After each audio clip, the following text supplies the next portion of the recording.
The breaking point.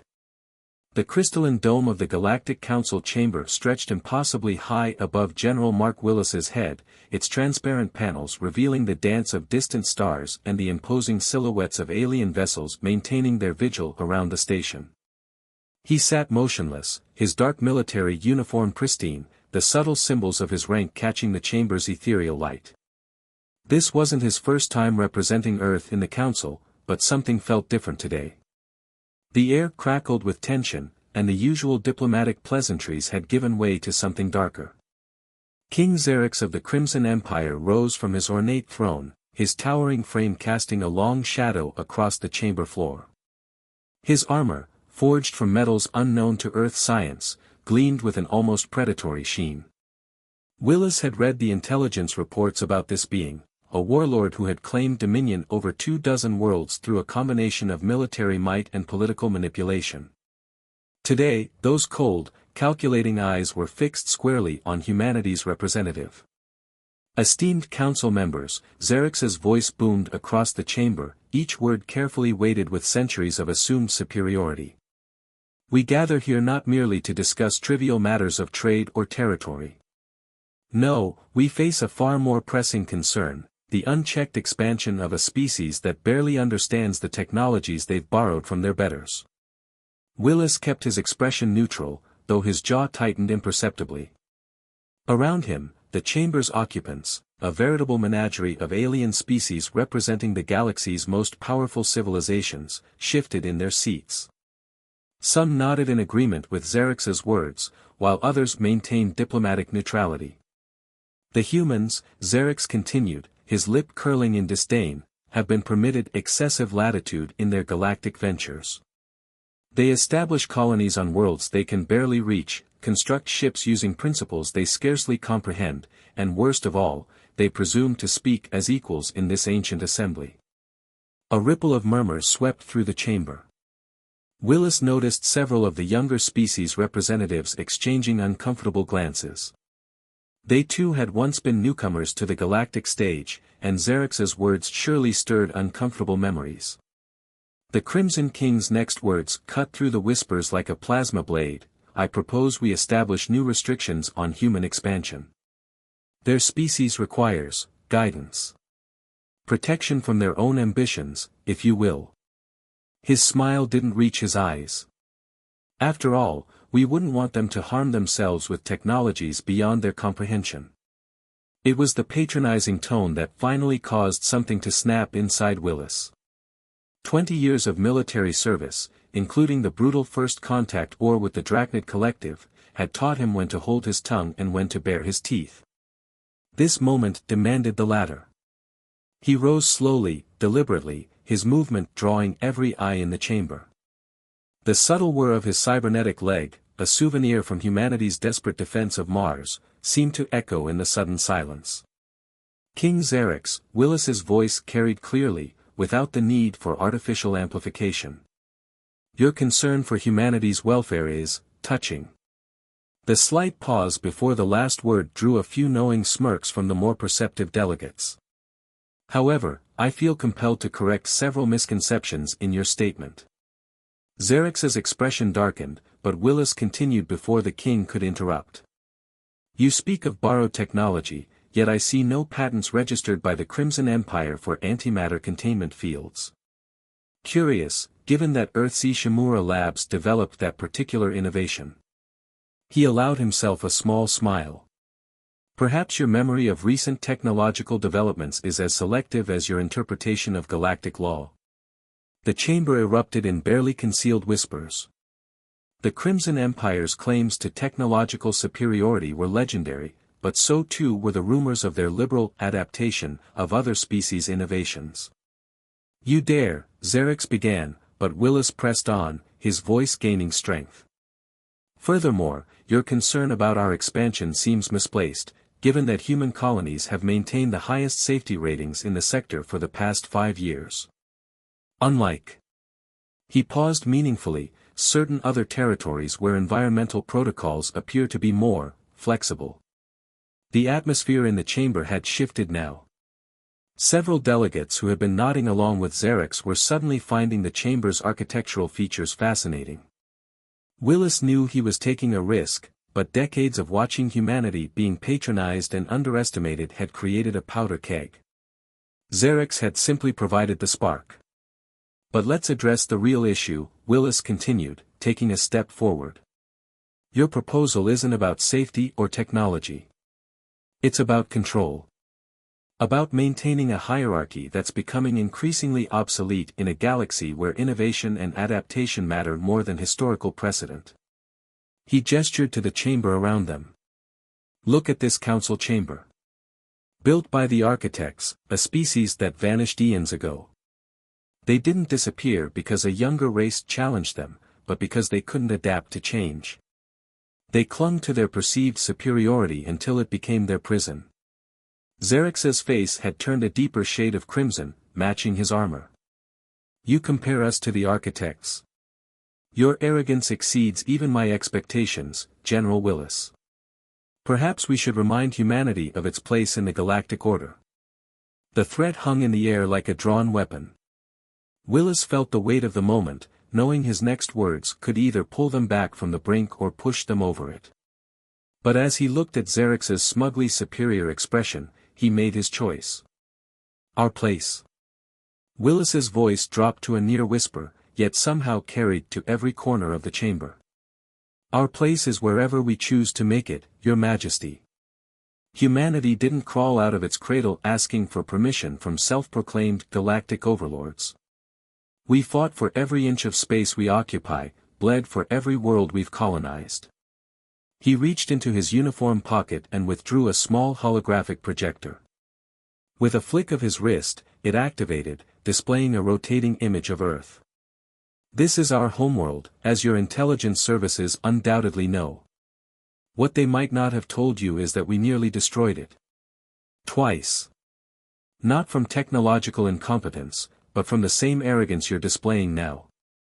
The projection shifted, showing scenes from humanity's history, nuclear wastelands, climate disasters, and finally, the remarkable recovery that followed.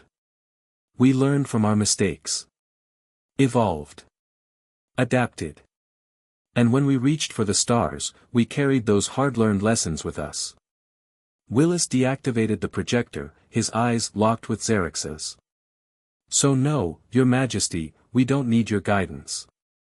What we need is for you and your empire to understand something fundamental: humanity will not be cowed, controlled, or contained. Push us, and we will push back. Threaten us, and we will respond in kind. The chamber had fallen completely silent. Even the usual background hum of environmental systems seemed muted, as if the station itself was holding its breath. Xerxes' voice, when it came, was deadly quiet. Is that a threat, General Willis? Not at all, Willis replied calmly. It's a promise. One backed by every ship, every soldier, and every colony in human space. We're not the primitive species you imagine us to be, and it's time you and this council understood that. He turned to address the entire assembly. Humanity stands ready to work with any species that treats us as equals. We bring innovation, determination, and a unique perspective to this galaxy. But we will not accept restrictions based on prejudice or fear of change. The tension in the chamber was palpable, a living thing that seemed to pulse with each heartbeat. Willis knew he had just altered the course of human-alien relations, for better or worse. But as he looked around at the faces, both human and alien, he saw something that gave him hope, respect. Not universal, not complete, but present in enough eyes to matter. What happened next would determine the future of humanity's place in the galaxy. But whatever came, they would face it standing tall, not kneeling in submission to outdated hierarchies. As Willis resumed his seat, he caught a glimpse of his reflection in the polished surface of the council table. The face that looked back at him was tired but resolute. The time for diplomatic niceties had passed. Now they would see what happened when humanity was pushed too far. The next move belonged to King Xerxes, but for the first time in recent memory, the Crimson Empire's response wasn't a foregone conclusion. The game had changed, and with it, the future of galactic politics hung in the balance. Shadows of war. The aftermath of the council session sent shockwaves through the galactic diplomatic community. As General Willis strode through the station's curved corridors, his comm unit buzzed incessantly with messages from Earth's government, colonial administrators, and military command. The diplomatic powder keg he'd ignited was already sending tremors through human space. Commander Sarah Chen, his second-in-command, fell into step beside him. Her expression was carefully neutral, but Willis could read the tension in her shoulders. "Sir, the Arcturian delegation is requesting an immediate private session. They're concerned about the implications of today's exchange." Willis didn't break stride. The Arcturians were concerned about implications when humanity first achieved FTL travel. They can wait. He paused at a viewport, watching as a massive Crimson Empire dreadnought adjusted its position around the station. "What's the status of our contingency preparations?" "Operation Looking Glass is fully operational," Chen replied softly, her voice barely above a whisper. "Admiral Drake reports all systems are green. The question is, do you think Xerix will take the bait?" Before Willis could respond, his neural implant pinged with a priority alert. The station's internal sensors had detected unusual energy signatures from the Crimson Empire's diplomatic quarters. He shared a knowing look with Chen. They'd anticipated this. "He already has," Willis murmured. In his private chambers aboard the station, King Xerix was livid. The humans' defiance had been bad enough, but the intelligence his agents had just delivered was infinitely worse. "How long?" he demanded, his claws leaving deep scratches in his ornate desk. High Commander Vex, his chief military advisor, shifted uncomfortably. "The humans have been building up their forces for at least 3 standard cycles, Your Majesty." But that's not the concerning part. He activated a holographic display showing a complex network of strategic positions and supply lines. They've been doing it in plain sight, disguising military installations as research outposts and trading hubs. We've been watching them the entire time, and they knew we were watching. Xerix's eyes narrowed. "Explain." "The humans." Vex hesitated, choosing his words carefully. "They wanted us to see certain things. They've been feeding us intelligence that made them appear exactly as primitive and disorganized as we believed them to be. But today's confrontation was no impulsive act of defiance. General Willis's speech was a signal." The king's expression darkened as the implications sank in. "A signal for what?"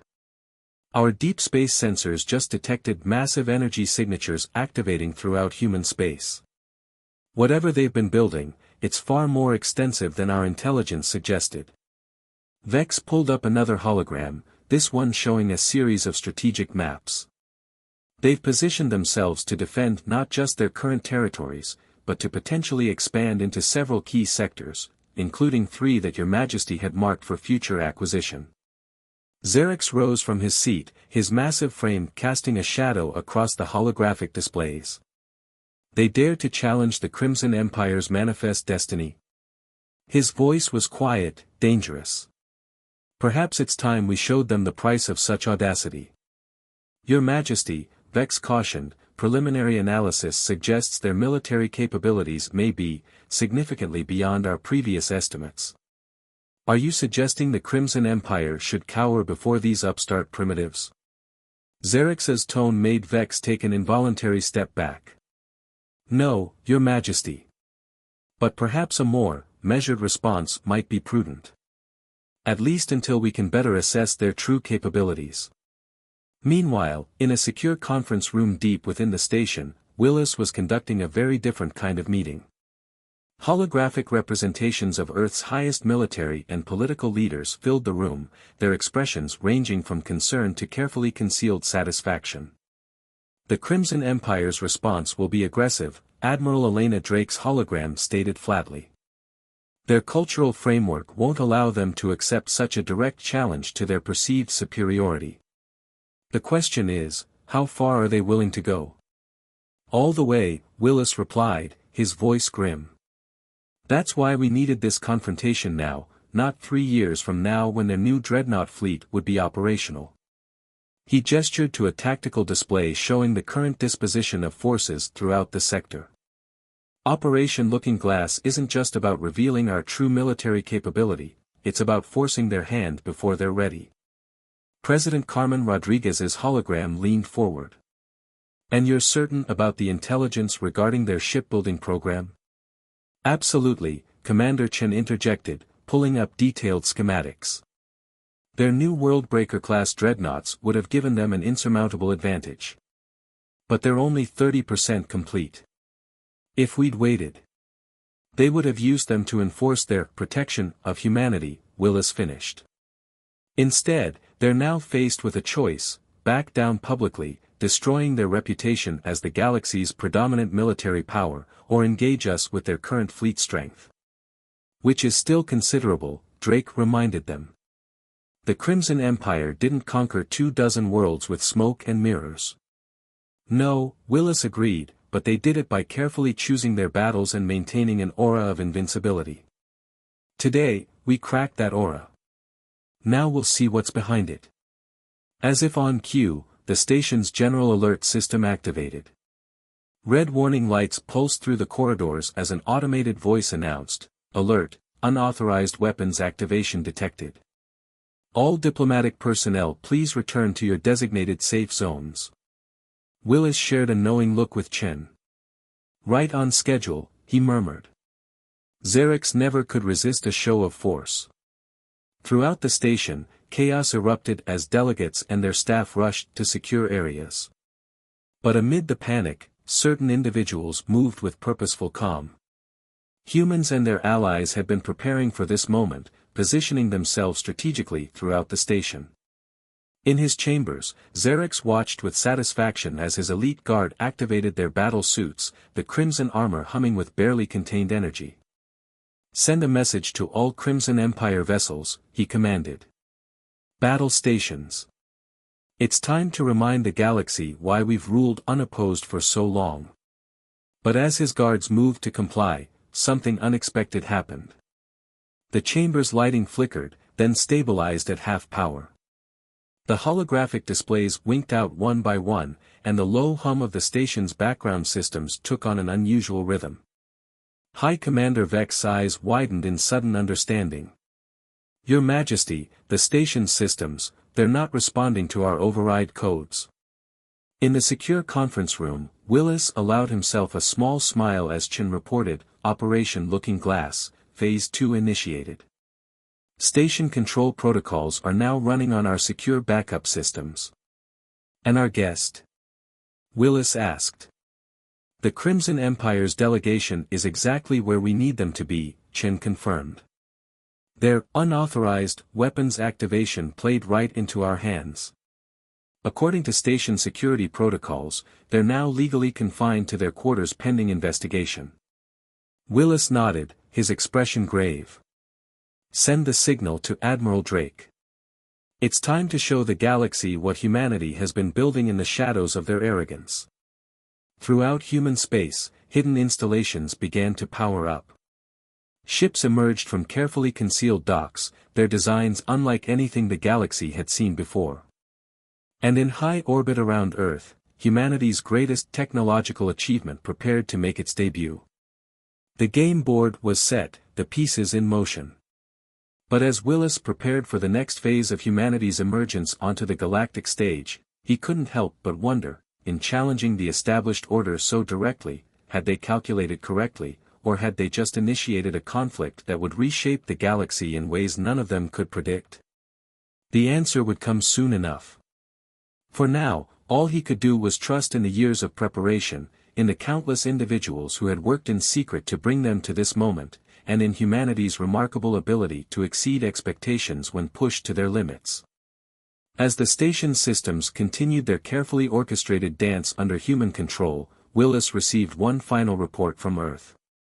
The message was brief, but its implications were staggering. "Project Prometheus is awakening. All systems nominal. Humanity's future is now." The true scale of humanity's preparation was about to be revealed, and the galaxy would never be the same. Prometheus Unbound. Project Prometheus was humanity's best-kept secret, and as General Willis watched the massive orbital installation power up through the station's quantum-linked display, he finally allowed himself to feel the weight of what they were about to unveil. The structure had been hidden in plain sight for years, disguised as a civilian research platform in Earth's orbit. Now, as its metamaterial camouflage dissolved, the true scale of humanity's achievement became apparent. Status report, Willis commanded, his eyes fixed on the massive holographic display. Dr. Maya Patel, the project's lead scientist, appeared as a hologram beside him.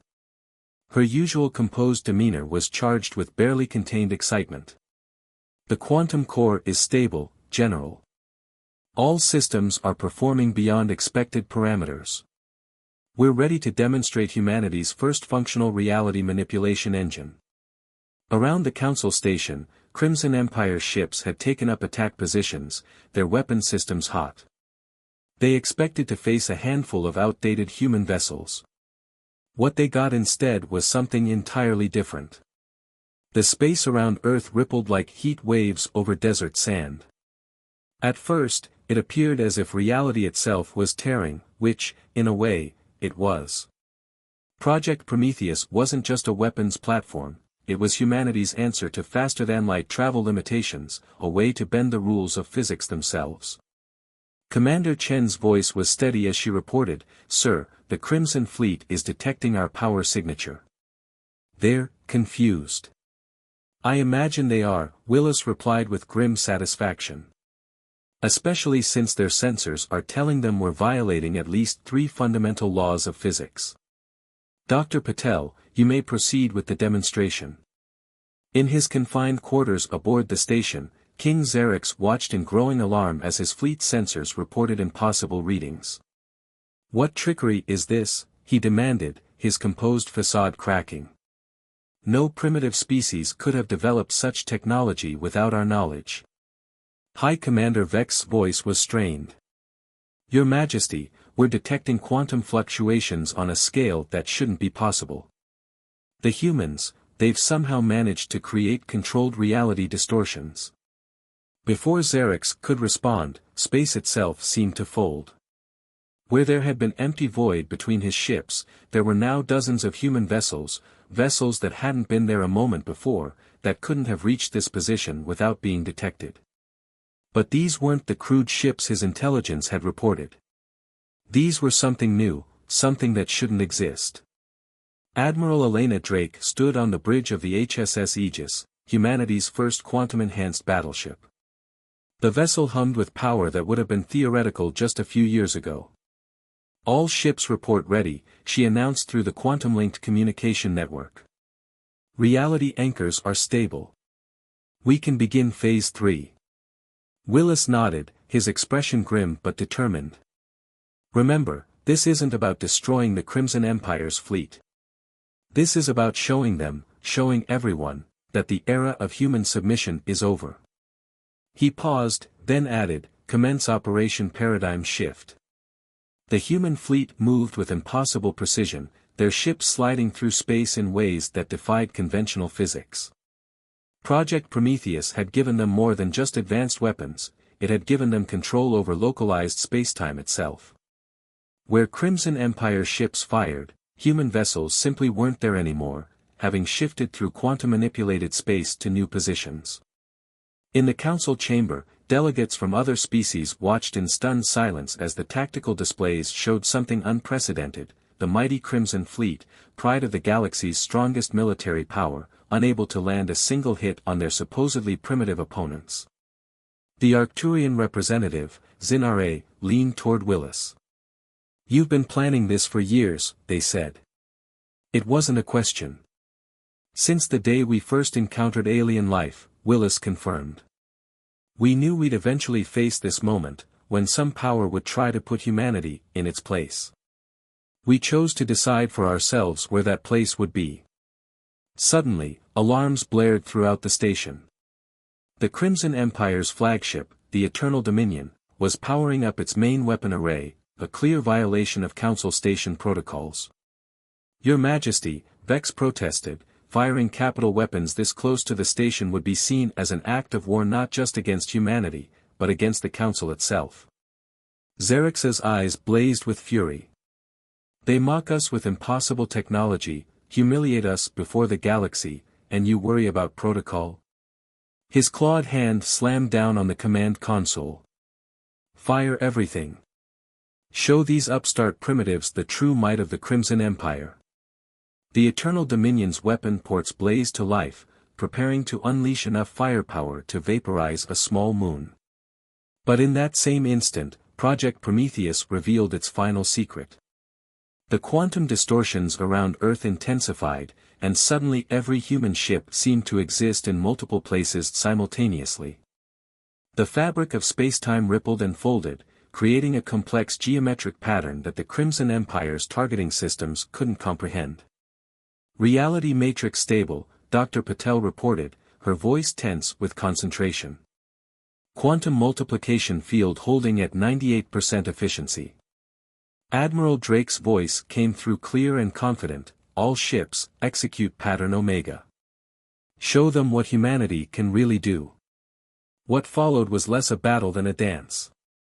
Human ships moved through space like ghosts, each vessel appearing to be in dozens of places at once. The Crimson Fleet's barrage of fire passed harmlessly through quantum duplicates while the real ships struck with surgical precision, disabling weapon systems and drive cores without destroying the vessels themselves. In the council chamber, Willis stood before the assembled delegates. What you're witnessing isn't just a demonstration of military technology. It's proof that the old hierarchies, the old assumptions about species superiority, are obsolete. Humanity hasn't just caught up to the galaxy's powers, we've found our own path forward. The Eternal Dominion's weapons fired, a massive burst of energy that should have annihilated half the human fleet. Instead, the energy seemed to fold in on itself, caught in a quantum manipulation field that rendered it harmless. Impossible! Xerxes roared, watching as his flagship's most powerful weapon had no effect. No species could have developed this level of technology in secret. But they had. While the galaxy's powers had watched humanity's apparent struggles with primitive propulsion and basic energy weapons, the best minds on Earth had been working on something far more ambitious. Project Prometheus wasn't just a weapon or a defense system, it was humanity's declaration of technological independence. As the battle continued, other council members began to understand the full implications of what they were witnessing. Humanity hadn't just developed new weapons, they'd fundamentally changed the rules of space warfare. The quantum manipulation technology meant that traditional military doctrine, the very foundation of the Crimson Empire's power, was now obsolete. Your Majesty, Vex's voice was urgent, we're detecting similar quantum signatures activating throughout human space. Every colony, every outpost, they're all protected by this technology. Xerxes stood rigid, watching as his carefully planned show of force turned into a demonstration of his empire's limitations.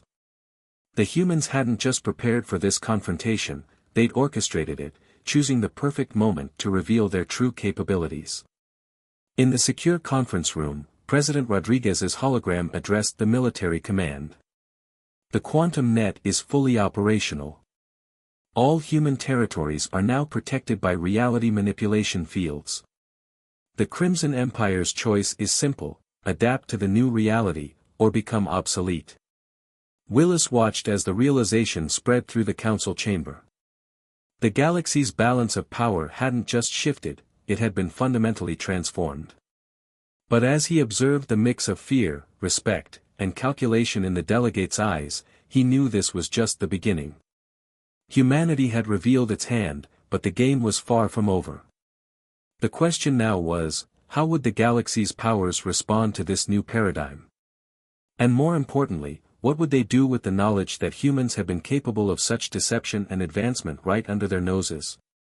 The next few hours would determine whether this revelation led to a new era of galactic cooperation or sparked a conflict that would reshape civilization itself. As Willis prepared for the negotiations ahead, he couldn't help but smile slightly. For better or worse, humanity had finally shown its true face to the galaxy. And the galaxy would never be the same.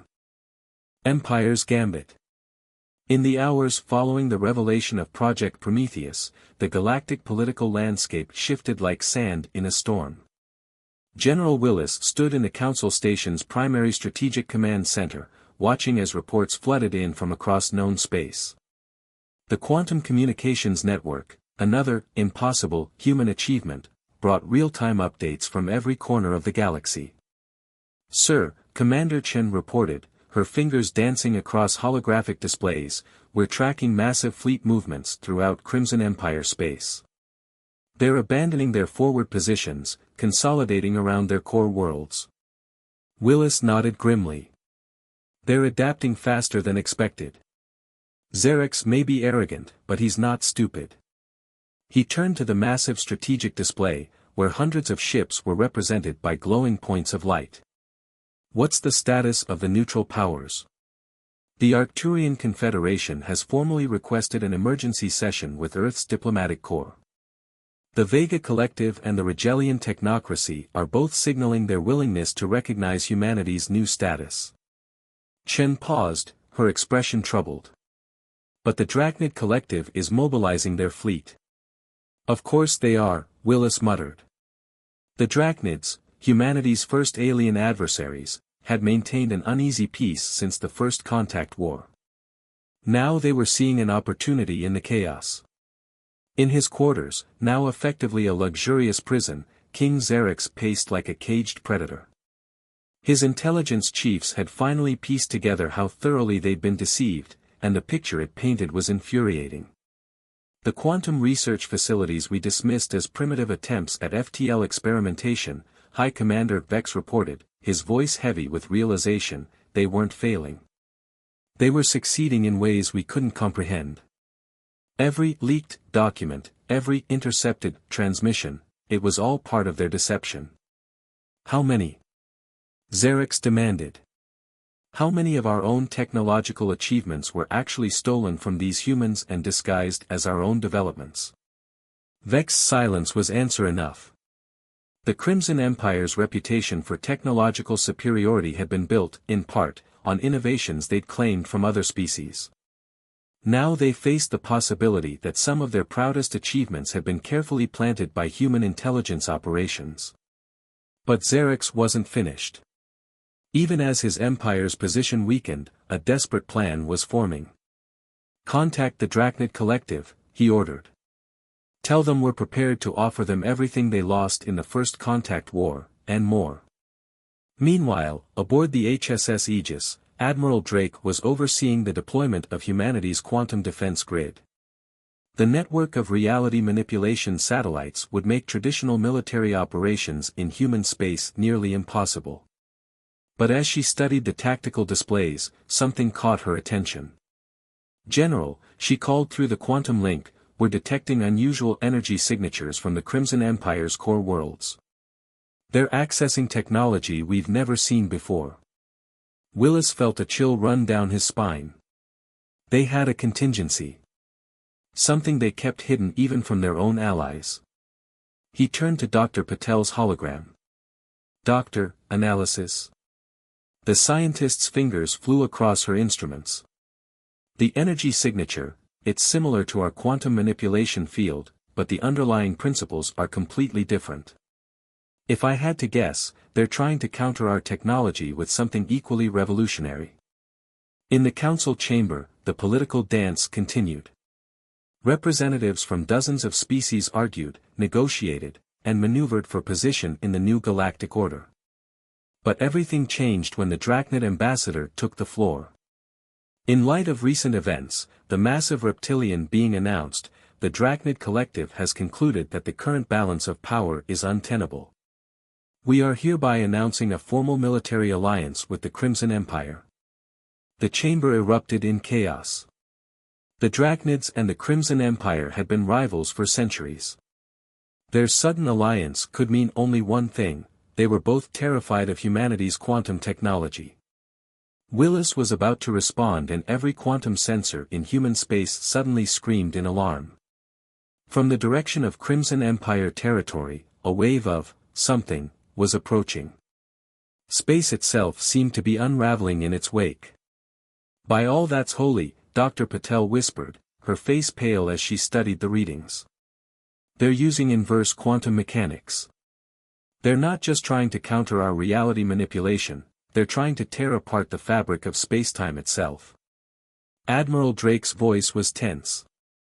"If that wave hits our quantum defense grid, the interaction could cause a cascade failure throughout the entire sector," Patel finished. "Billions would die." Willis felt the weight of the galaxy settle onto his shoulders. Humanity's great revelation had pushed the Crimson Empire into unleashing something they barely understood, something that could destroy everything. "Options?" he demanded. "We could shut down our quantum grid," Chen suggested. "Remove the risk of interaction. And leave ourselves defenseless against a combined Crimson Drachnid fleet."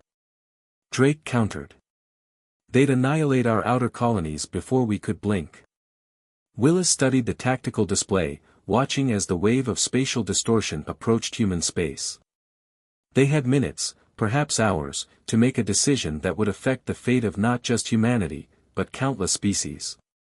Then he noticed something. A pattern in the quantum distortions.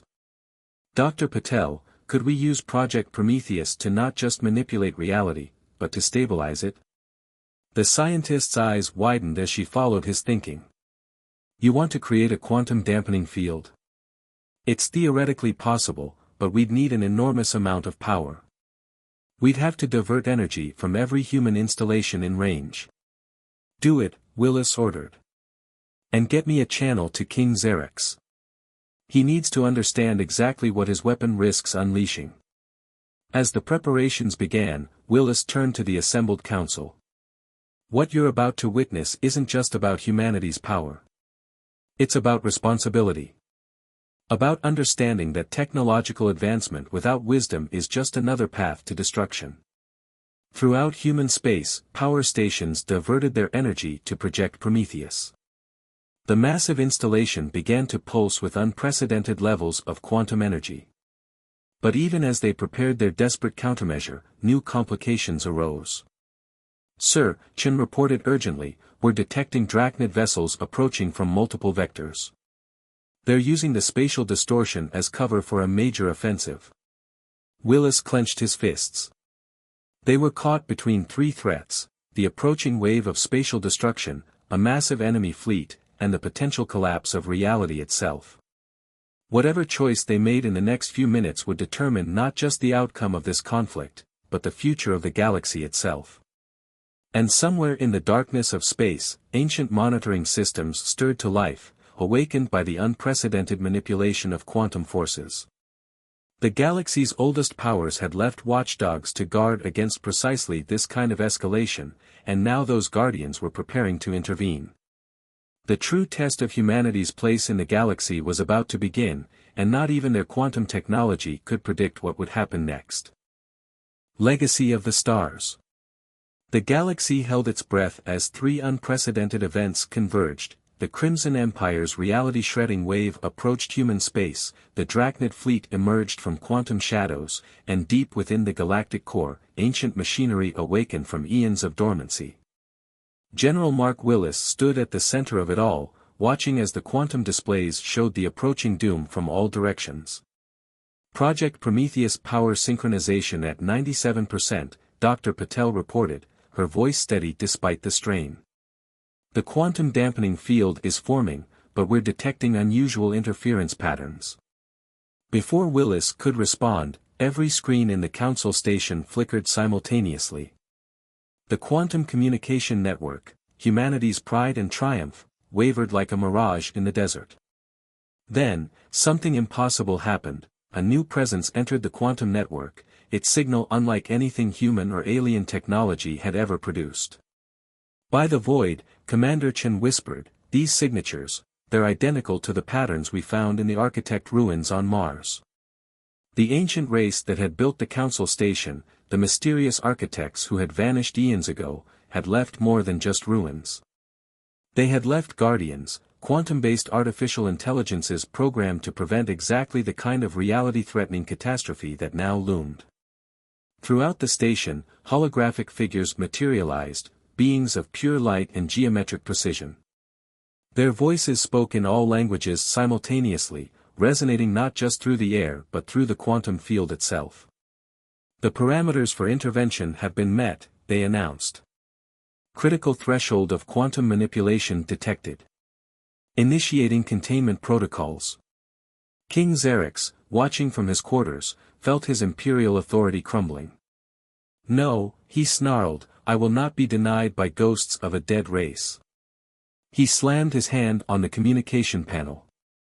Launch everything. Let the humans taste the full power of their arrogance. But Willis saw something the Crimson King didn't, a pattern in chaos, a possibility born from destruction. Dr. Patel, he called, can we synchronize Project Prometheus with the architect systems? The scientist's eyes widened as she followed his logic. The quantum signatures, they're not just similar, they're complementary. The architects weren't trying to prevent quantum manipulation, they were waiting for a species to understand it correctly. Throughout human space, Project Prometheus's quantum field began to pulse in a new rhythm, matching the ancient frequencies awakening from the galactic core. The architect guardians responded, their energy merging with humanity's quantum network. Admiral Drake's voice cut through the chaos, the Drachnid fleet is opening fire. Multiple quantum torpedoes detected. Hold position, Willis ordered, his eyes fixed on the quantum displays. Everyone, hold position.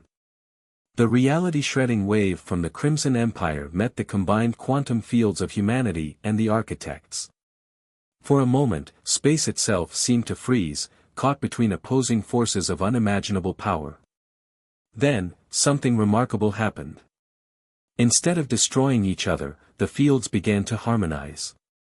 The architect guardians had recognized in humanity's quantum technology something they had been programmed to seek, not just the ability to manipulate reality, but the wisdom to understand the responsibility that came with it. General, Dr. Patel's voice was filled with wonder, the architects, they weren't just leaving safeguards. They were leaving a test. A way to identify species worthy of their legacy. The Drachnid fleet's weapons dispersed harmlessly against the combined quantum shield. The reality-shredding wave from the Crimson Empire was caught in a containment field, its destructive power transformed into pure energy that flowed into the ancient quantum network. In his quarters, King Xerix watched as his ultimate weapon was not just defeated, but transformed. The realization hit him with crushing force, the humans hadn't just surpassed his empire technologically, they had achieved something his species had never even imagined. The architect guardians spoke again, their message echoing through quantum space, the parameters have been exceeded. A new guardian species has emerged. The legacy continues. Throughout the galaxy, ancient installations began to activate, not weapons or defenses, but tools and technologies the architects had left for their successors. They had seeded the galaxy with their knowledge, waiting for a species that could both master quantum manipulation and understand its ethical implications. Willis stepped forward to address the council, but movement caught his eye. King Xerix had entered the chamber, his imperial guard absent, his posture changed. The arrogant warlord was gone, replaced by someone who had glimpsed a truth larger than his empire's ambitions. We were wrong, Xerix announced, his voice carrying across the silent chamber. Not just about humanity's capabilities, but about the very nature of power itself. He turned to Willis. Your species didn't just develop new technology, you understood what we had forgotten, that true advancement comes not from domination, but from understanding. The Drachnid fleet, witnessing the transformation of the quantum fields and the awakening of architect technology, began to retreat. Their alliance with the Crimson Empire had been based on fear of human power, now they faced something far more significant. Throughout the galaxy, the quantum network stabilized into something new, a combination of human innovation and architect wisdom. Project Prometheus had evolved beyond its original purpose, becoming part of a galaxy-wide network of reality-stabilizing quantum fields. The architects weren't looking for successors to their power, Willis realized aloud. They were looking for species who would understand that power isn't meant to be hoarded or wielded as a weapon, but shared and used for the benefit of all. In the days that followed, the galaxy's political landscape transformed. The Crimson Empire, under Xerxes' surprising leadership, began a process of reform. The Drachnid Collective, impressed by humanity's restraint in victory, opened new diplomatic channels. And throughout known space, species began to work together to understand the Architect's legacy. Project Prometheus was renamed the Galactic Quantum Conservation Network. Its purpose shifted from military defense to scientific research and spatial stability. Dr. Patel led an international team of scientists from dozens of species, all working together to understand the vast knowledge the Architects had left behind. General Willis stood at a viewport in the Council station, watching as ships from former enemy nations now worked together to establish the new quantum network. Commander Chen joined him, carrying a data pad with the latest reports. "The Architect Guardians have confirmed it," she said. "Their creators didn't vanish, they evolved beyond physical form. They left all this as a pathway for other species to follow, when they were ready." Willis nodded, understanding at last the true significance of everything that had happened. "We thought we were fighting for humanity's place in the galaxy," he mused. "Instead, we were proving that we deserved to be part of something much greater." The quantum field hummed with possibilities, connecting species that had once been enemies. In the end, humanity's greatest achievement hadn't been developing advanced technology or standing up to the Crimson Empire. It had been showing the galaxy that true power lies not in domination, but in the wisdom to use knowledge for the benefit of all. As the first ships equipped with combined human-architect quantum drives prepared for their maiden voyages, Willis couldn't help but smile. The galaxy was entering a new age, one where the boundaries between species began to fade in the light of shared discovery and purpose. The story of humanity's rise from a constrained species to the inheritors of the Architect's legacy would be told for generations to come. But perhaps more importantly, it would be remembered as the moment when the galaxy's species finally began to understand that their greatest achievements would come not from competing with each other, but from working together to explore the vast mysteries that still waited among the stars. The Galactic Empire had indeed crossed a line, and a human diplomat's rage had changed everything. But the change had led not to destruction, but to transformation, a new beginning for all species who looked up at the stars and dared to dream of what might be possible together.